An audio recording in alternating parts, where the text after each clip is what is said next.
Are you leading teams, holding it all together, and slowly losing yourself?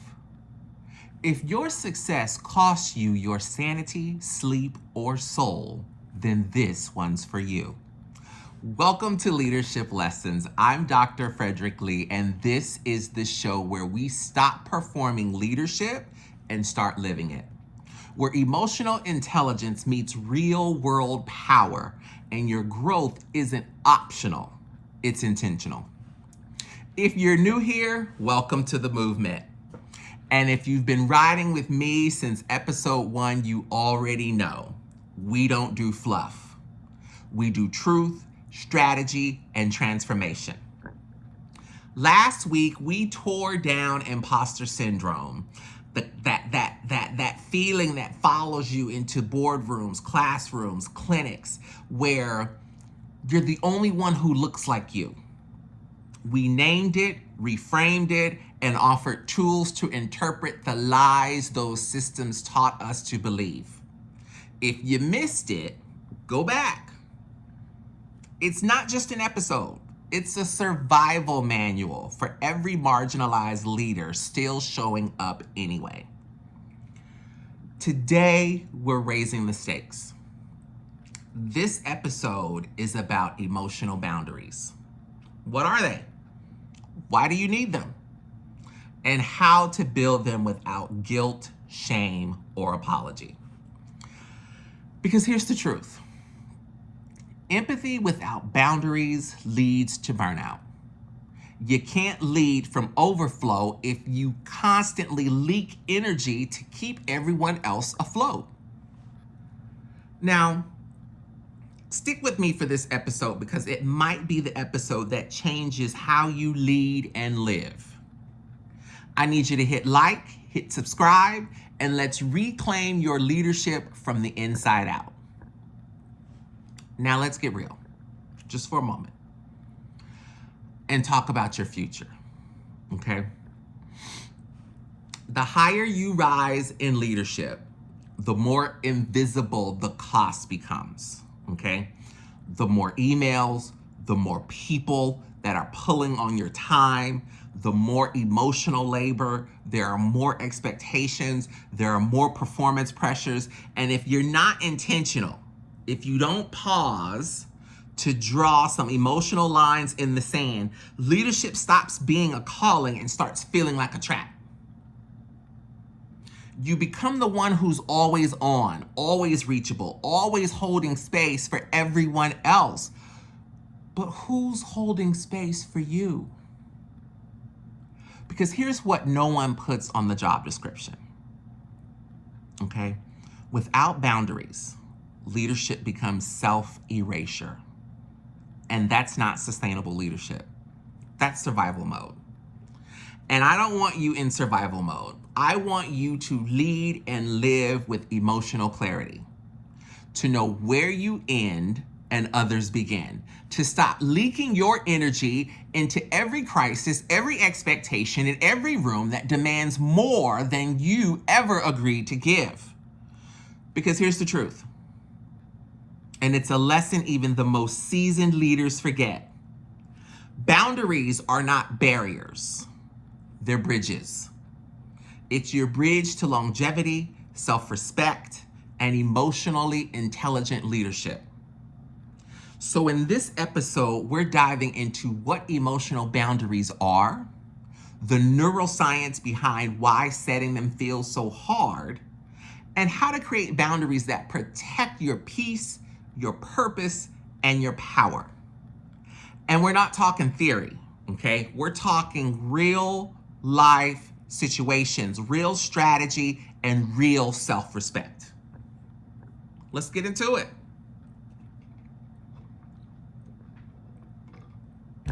So, what are emotional boundaries? Emotional boundaries are the invisible but powerful lines that protect your mental and emotional space.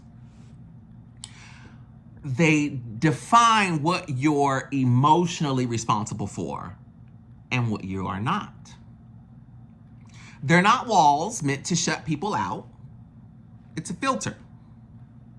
It's a filter that allows you to stay present and compassionate without being consumed by everyone else's pressure, pain, and projections.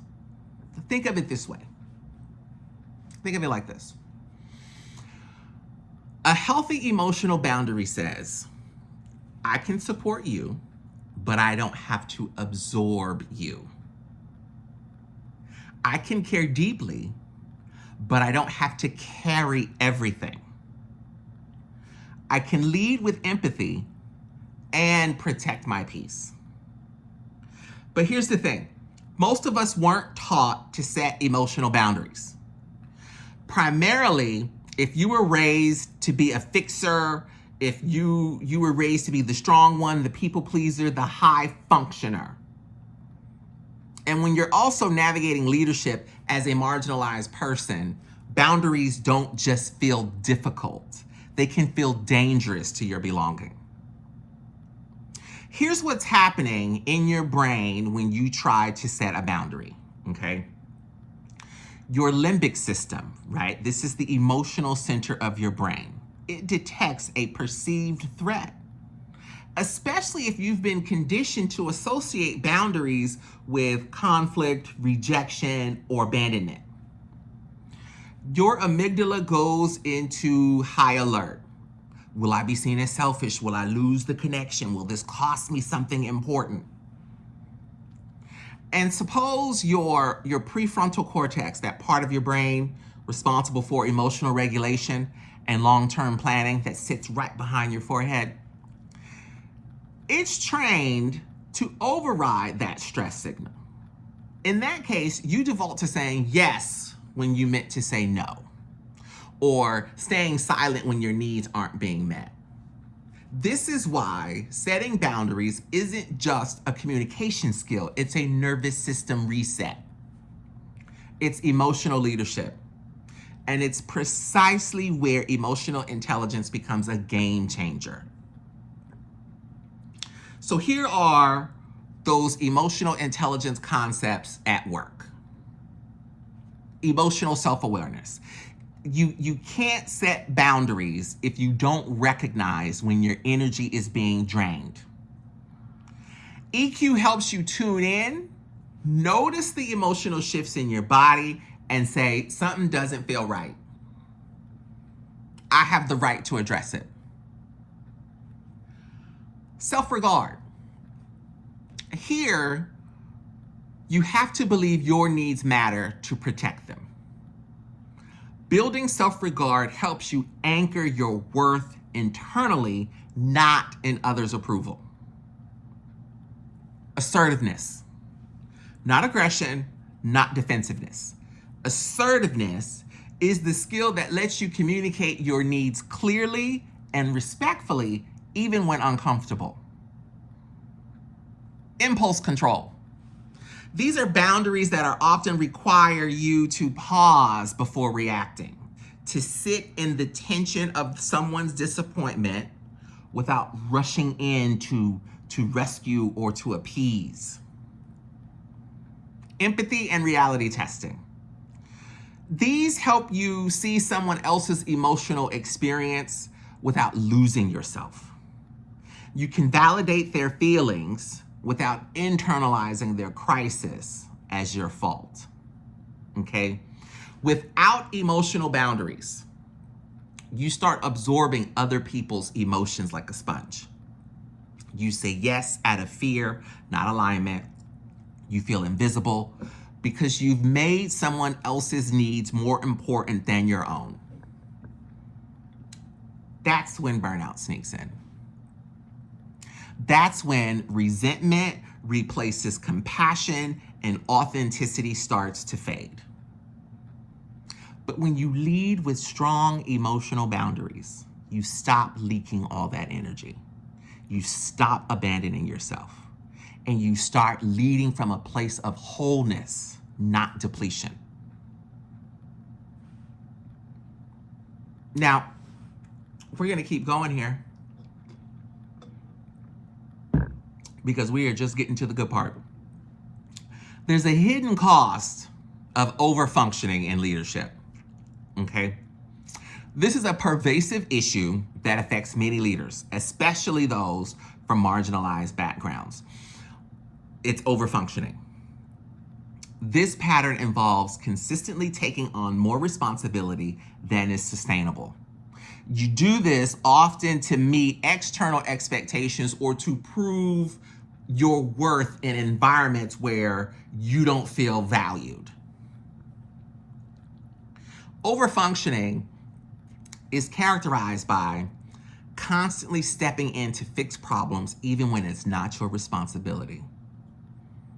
Feeling the need to be perpetually available and responsive, or neglecting personal needs in favor of professional obligations.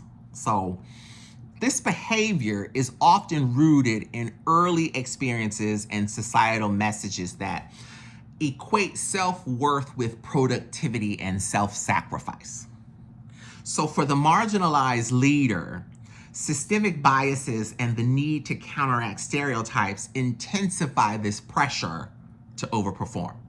You're trying to outperform the stereotype. So, because of the way your brain is wired, setting emotional boundaries can feel uncomfortable, right? The amygdala is responsible for processing emotions. It can perceive boundary setting as a threat to social connections. This is powerful because in individuals who have learned to associate their value with being helpful or accommodating, this is where the breakthrough is. You have to develop emotional intelligence. It's critical to recognizing and altering over-functioning behaviors. Those concepts: self-awareness, understanding your triggers and recognizing when you're overextending yourself. Self-regulation, managing that impulse to solve others' problems immediately. Empathy, balancing understanding others' needs without compromising your own. And assertiveness, communicating your boundaries clearly and respectfully. You have to transition from overfunctioning to balanced leadership. And that takes acknowledging the patterns and their origins, practicing self-compassion, and recognizing your inherent worth beyond those achievements. It's about setting and maintaining boundaries that protect your well-being. Because remember, effective leadership doesn't require self-sacrifice. By establishing emotional boundaries, you safeguard your mental health and you start modeling sustainable practices for your team. You become the example that you want to set for everyone else. So how do you deal with this? Okay. Let's go into our change moves. Change move number 1. You have to define your emotional capacity. Okay? Ask yourself, what drains my energy the most in leadership? And what restores it? So you're gonna make 2 lists. On one side are the drainers, on the other side are the restorers. Think about meetings, people, tasks, conversations, self-talk. Okay, awareness is the first boundary. And start listing them out. You want to schedule more of your restorers before your drainers. Even if it's just 10 minutes of breath work or quiet time before a tough conversation, you want to put your oxygen mask on first before you go and help others. Change move number 2. You've got to rehearse your boundary language. This is not going to come easy in the beginning, right? It's a new skill that has to be developed. So you're going to ask yourself, what is one boundary I need to set right now? And what do I fear will happen if I set it? Write out the exact language that you will use. Make it kind, make it clear, make it firm. Then reflect on the fear. Is this true? Is it protective? Is it outdated? Explore that. Your courage doesn't mean you're not afraid. It means you do it with intention anyway. Courage is movement in spite of fear. Change move number 3. You want to reflect on when you betrayed yourself. Ask yourself, when was the last time I said yes when I meant no? What did I learn from that moment? This one might sting a little bit. You've got to sit with it. Don't judge yourself. Learn from yourself. Think of that moment not as a failure, but as a signpost. Okay, to evaluate. What will you do differently the next time? See, emotional boundaries protect your peace, but more importantly, they affirm your worth. Now, just to be clear, boundaries are not selfish. They are sacred.